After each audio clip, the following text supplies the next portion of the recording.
Hello everyone, Darren here. This is April's Q&A video, and before I get started, I just want to let you know there's a lot more questions this time. I actually enjoyed that. Nice seeing all those questions. Um, but I had to pick a couple because I didn't really have a whole lot of clips or content to be able to show that was new. So, if your question didn't get answered, please, by all means, ask in next month's QA, and just also mention that this was last month's, and I'll make sure to answer this month's questions that I didn't get to next month, if that makes sense to you. Um, but anyway, let's get started in these questions. Starting off with Yezdi, I got two questions. The first one is, do I think Wargaming will introduce any new tech trees? And honestly, no, I do not. Or if they are, no one knows at all. I'm highly doubtful they're going to release any new tech trees that PC hasn't already released. And I think they've already confirmed that there's some new branches that they want to add from PC over here this year. But as far as I know, if that's a confirmed thing, 100% it will happen and not be delayed or whatever. I have no idea. Next question, also by Yezdi, is why are most new tanks nerfed versions of PC tanks? And there's a couple PC questions asked, and I'm going to just sum them all up in this one question here, is that we are not PC. So do not expect tanks to be the PC counterpart. That's not how it's going to work, and it's never going to change like that. Our meta, I asked Max Chaos this question for a different video that I never published because for reasons.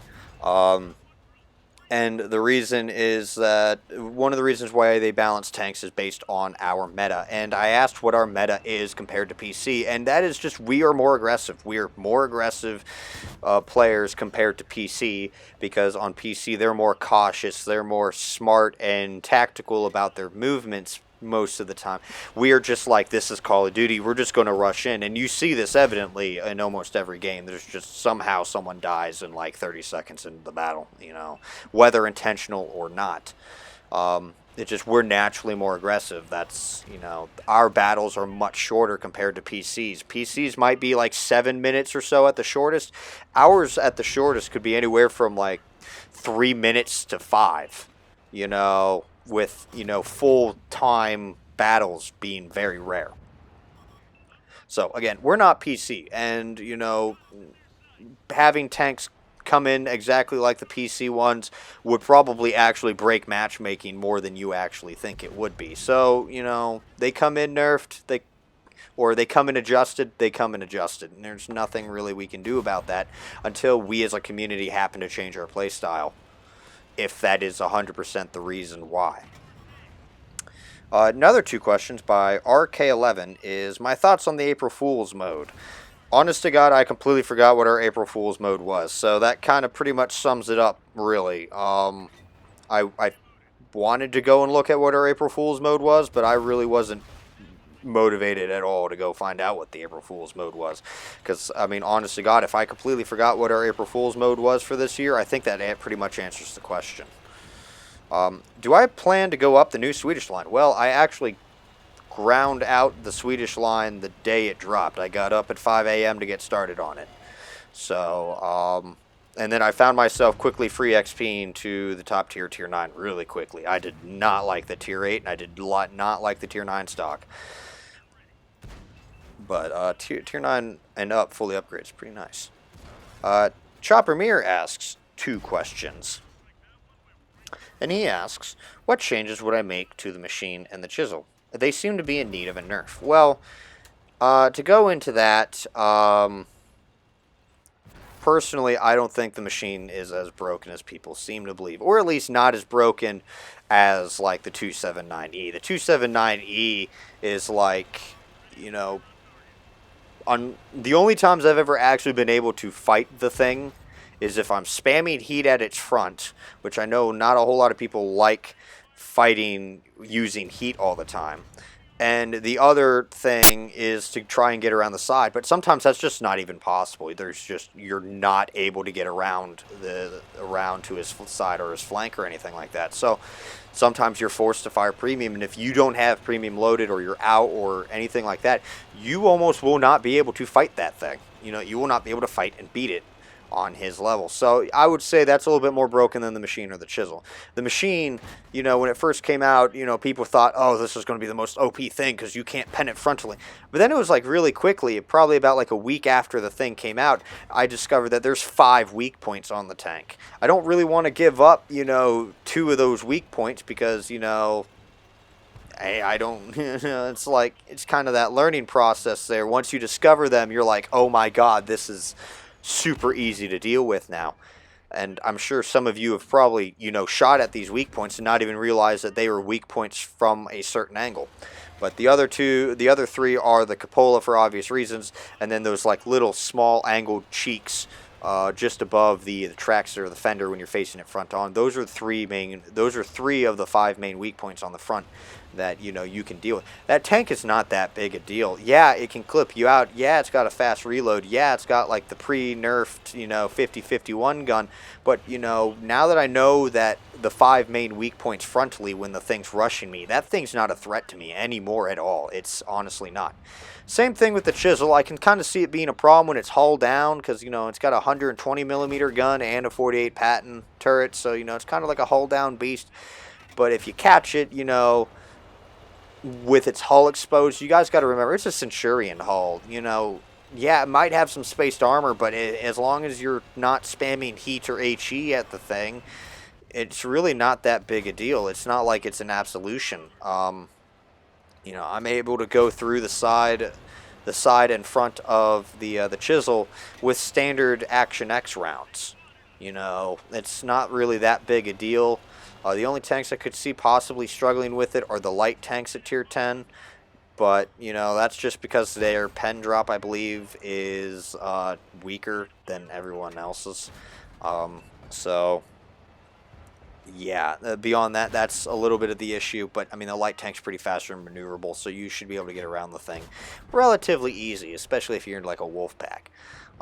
Overall, do I think they really need readjustment? No, I don't think so. If I had to choose some tanks that need to be readjusting, I 100% would probably say the ones that everyone's been screaming about, like the Waffle and the Death Star and everything, needed to be adjusted. Thank God the Waffle did a little bit. And the 279E as well. Those would, I would say, should be higher on the priority list than the chisel and the machine. The other question by Chopper Mir is, would I rather fight a horse-sized duck or 30 duck-sized horses? Well, last I checked, horses and ducks don't have super armor on them. So if this was like in a fight for my life, I probably would choose the 30 duck-sized horses because shotguns with buckshot are devastating.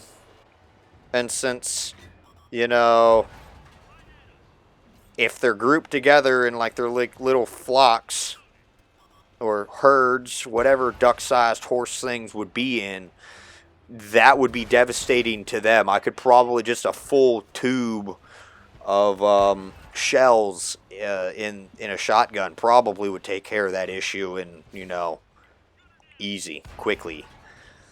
Yeah. I'm not Arnold Schwarzenegger.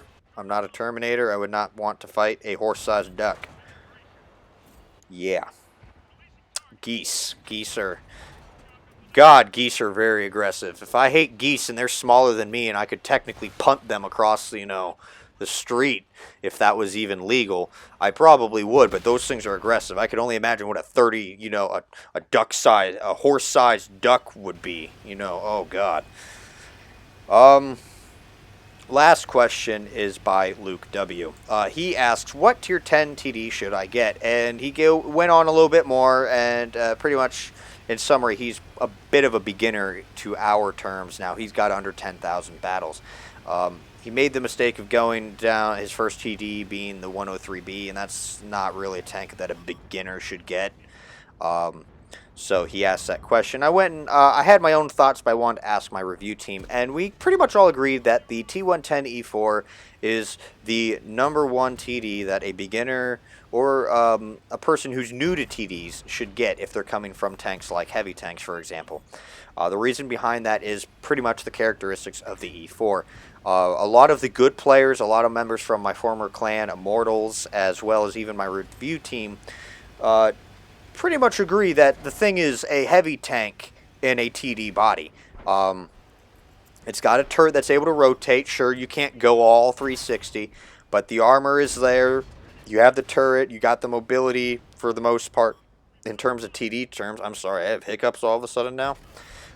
So you pretty much have, in TD terms, you're like a heavy tank.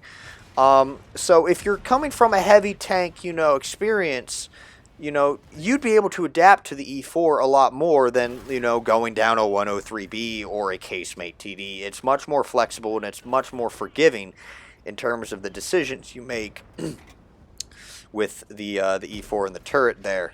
So, that's pretty much what we all agreed on with that, is that the E4 is definitely there. I mean, not to mention, now the gun is okay with standard rounds. Really, the whole thing truly shines and becomes like almost kind of like an arty type of thing where people say point and click. It almost feels like that when you load full prem in the E4. So, yeah, it's got that going for it. And, essentially, if you want to look at it like a heavy tank, it's a heavy tank with a 155mm gun. I mean, it can't get any more, like, good lord like that in terms of, like, heavy tanks. But, yeah, E4 definitely should be what you should get.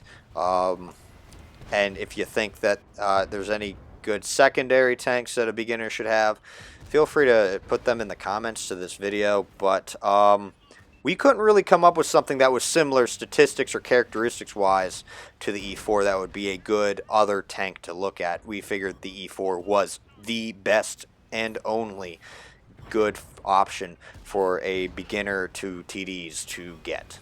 And the line itself is pretty forgiving and hand in hand with the next tank up. So yeah, that whole tech tree is pretty good for beginner. That branch is pretty good for beginners.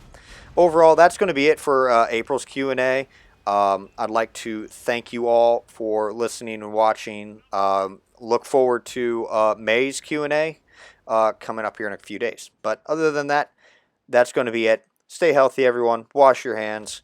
And I will look forward to seeing all your questions and everything for next month. Until then, this has been Darren of WotC Academy, and I'll see you next time.